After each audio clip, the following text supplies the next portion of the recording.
శ్రీమంతం చాలామంది అడిగే క్వశ్చన్ అండి ఇది. మేడం మా వాళ్ళు ఇంట్లో శ్రీమంతం చేస్తామంటున్నారు, మాకు ఎన్ని నెలలు మేడం, ఎప్పుడు చేసుకోవాలి మేడం అని అడుగుతారు. శ్రీమంతం అనేది చాలా ఆస్పిషియస్, అంటే అది మనకి లైఫ్లో హార్డ్లీ 1 or 2 times మాత్రమే చేసుకుంటాము. సో అందరూ ఖచ్చితంగా శ్రీమంతం అనేది చేసుకోవచ్చు.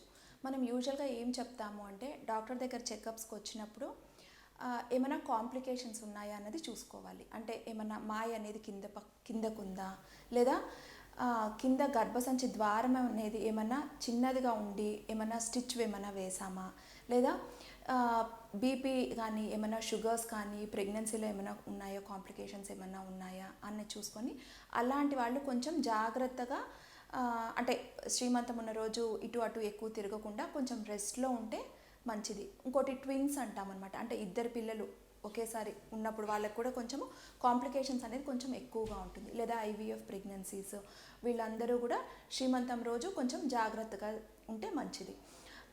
శ్రీమంతం అనేది మేడం మా వాళ్ళు ఎక్కడో ఊర్లో చేస్తామంటారు, ఇట్లా అంటారు. మనం యూజువల్గా ఏం చెప్తామంటే 7వ నెల తర్వాత ట్రావెలింగ్ అనేది చేయకుండా ఉంటే మంచిది. ఒకటి ఫస్ట్ 3 నెలలు, తర్వాత 7వ నెల తర్వాత ట్రావెలింగ్ చేయకుండా ఉంటే మంచిది అనమాట. సో నియర్ బై లేదా దగ్గరలో ఉండి ఇంటి దగ్గరలో ఉండి శ్రీమంతం చేసుకుంటే మంచిది.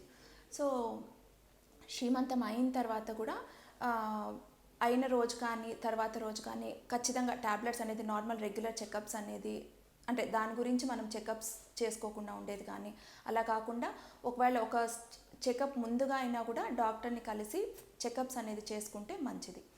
సో యూజువల్గా కూడా మనం ఒకవేళ దూర ప్రాంతాలకు వెళ్ళాల్సి వచ్చింది దానికోసం అంటే మనం ట్రైన్ జర్నీ అనేది మనం అడ్వైస్ చేస్తామన్నమాట. యూజువల్గా ప్రెగ్నెన్సీ టైంలో బస్ కానీ కార్ కానీ యూజువల్గా అడ్వైస్ చెయ్యము.